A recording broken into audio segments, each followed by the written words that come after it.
21 दिन में एग्जाम्स है। बहुत कम टाइम बचा है। अब सब कुछ समझने का टाइम नहीं है। अब बस जल्दी जल्दी रट्टा मारना पड़ेगा। आप भी ऐसा ही करते हो, बट नहीं, आपको ज़रूरत है एक स्मार्ट स्ट्रेटजी की, जिसकी वजह से आप बिना किसी स्ट्रेस के अच्छे मार्क्स ला सकते हो। मुझे पता है कितना प्रेशर होता है जब एग्ज़ाम पास आने वाले होते हैं। हमारा सिलेबस इनकम्प्लीट है, रिवीजन पेंडिंग है, एंड कॉन्फिडेंस वो तो ज़ीरो है, एंड टेंशन वो सबसे ज़्यादा हाई है। बट अगर तुम आज ये प्लान फॉलो करोगे तो चाहे सिलेबस 50% हो या 70% हो, तुम किसी भी एग्ज़ाम को क्रैक कर सकते हो, वो भी बिना किसी पैनिक के।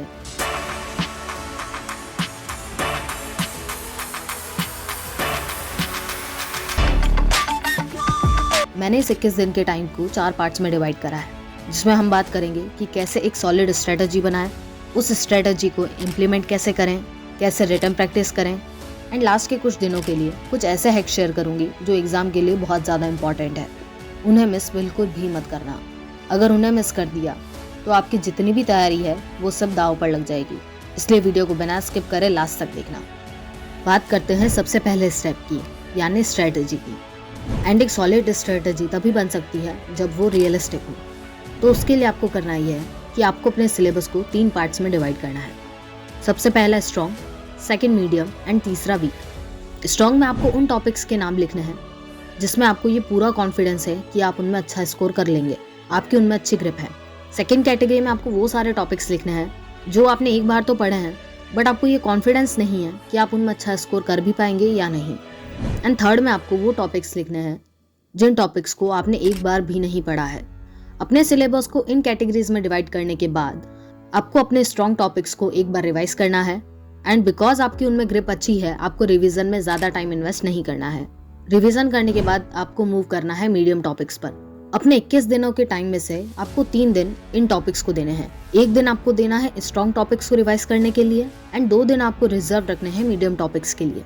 एंड ध्यान रहे, आपके पास सिर्फ 2 दिन है मीडियम टॉपिक्स को मास्टर करने के लिए। जितनी हो सके उतनी उसमें ग्रिप अच्छी बनाओ।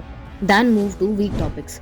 अब इन टॉपिक्स में से कुछ ऐसे टॉपिक्स आइडेंटिफाई करो जो आपको भी नहीं आते हैं एंड वो एग्जाम्स में भी नहीं आते हैं, यानी ऐसे टॉपिक्स जिनके एग्जाम्स में आने के चांसेस बहुत कम है या आज तक उनमें से एग्जाम्स में से कोई भी क्वेश्चन नहीं आया है। उन टॉपिक्स को आपको कम्प्लीटली स्किप करना है। अब बात करते हैं नेक्स्ट स्टेप की, यानी day 4 to day 15।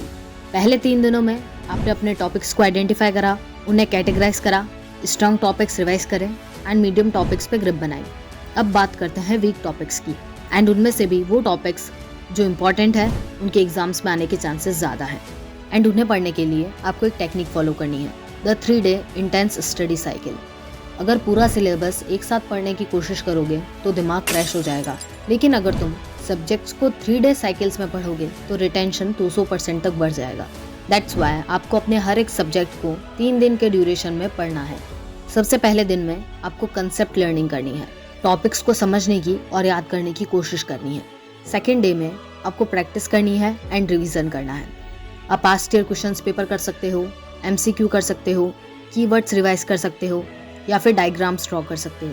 And third day में आपको एक्टिव रिकॉल टेस्ट देना है, बिना देखे बोलने की या याद करने की कोशिश करनी है। एग्जाम्पल, अगर आपको मैथ्स, साइंस और हिस्ट्री पढ़ना है, दैन डे 1 में आपको मैथ्स के फॉर्मूले समझने हैं, साइंस के कंसेप्ट को पढ़ना है और हिस्ट्री की टाइमलाइंस को समझना है।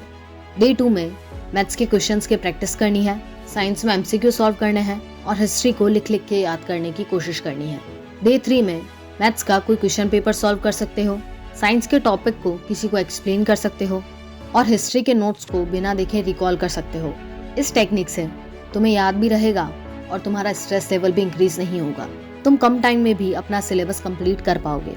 थर्ड स्टेप आता है डे 16 टू डे 18, एंड ये है द 1000 आवर रूल। मुझे एक बात बताओ, एग्जाम में लिखना पड़ता है ना, तो सिर्फ पढ़ने से कुछ नहीं होगा, हमें रिटन प्रैक्टिस भी करनी पड़ेगी। सबसे पहला, हर सब्जेक्ट का एक एक मॉक टेस्ट लिखो, वो भी बिना किसी चीटिंग के। खुद के साथ ऑनेस्ट रहो एंड ऑनेस्टी से पेपर लिखो।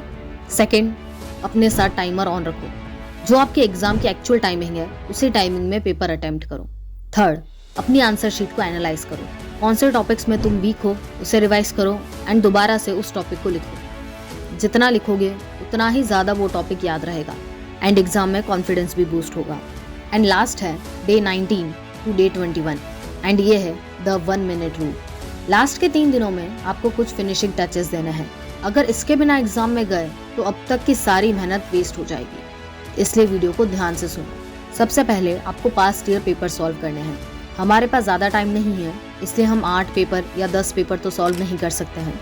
इसलिए हमें बस 1 या 2 पेपर हर सब्जेक्ट का सॉल्व करना है। उसमें जो भी मिस्टेक्स हुई हैं उन्हें रिवाइज करो एंड दोबारा से उन टॉपिक्स को पढ़ो। एंड सबसे important, exams are just a part of life, they are not life, इसलिए पैनिक करने की ज़रूरत बिल्कुल भी नहीं है। आपने इतनी मेहनत करी है, रिजल्ट बहुत अच्छा आएगा। कॉन्फिडेंटली एग्जाम हॉल में जाओ एंड अपना बेस्ट परफॉर्म करके आओ। जैसे जैसे स्टेप्स बताए गए हैं उसे इम्प्लीमेंट करो, you will definitely see the results. मिलते हैं कल एक नई वीडियो के साथ।